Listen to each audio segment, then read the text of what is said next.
fahatsaraka I Afghanistan ve no alaitsika taka misy fatsy mitiky ary koa mikakakaka fa I Madagasikara hono ndeha atao toy ny any Irak angambarany malagasy no mavita tanky de mandripandripaka tsy akijanona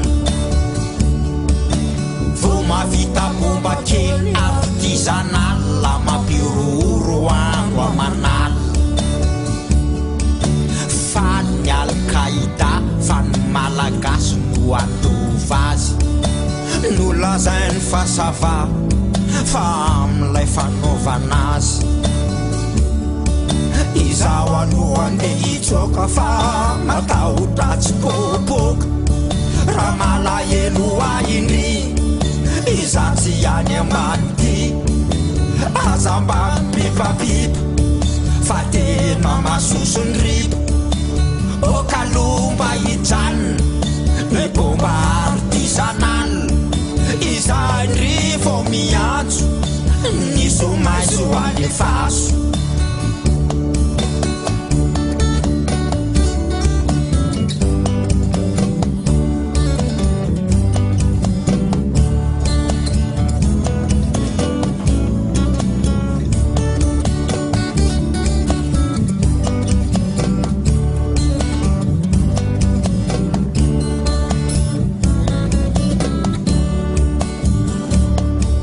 Niala teto ianareo de nitaingina avion tsy nahany fandefitra rehefa tany Maputo ny vahoaka de ikosy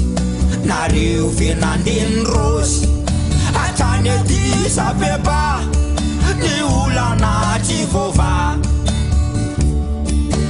tonga tany ianareo de nifanaraka nanao sonitso moterena tafaveriny ianareo de niazakazaka nde hiady ministera isika maleo tena fa vovaiko sady mihevaheva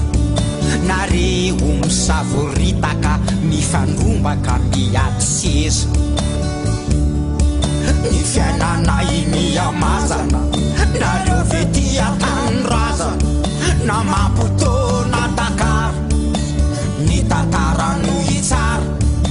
atao tono masikita ity hoe tetezamita ny vahoaka mahalala ny movanso maramara aza de manararaotra fa samsamy andro ny vahoaka atao tono masikite ilay tetezamita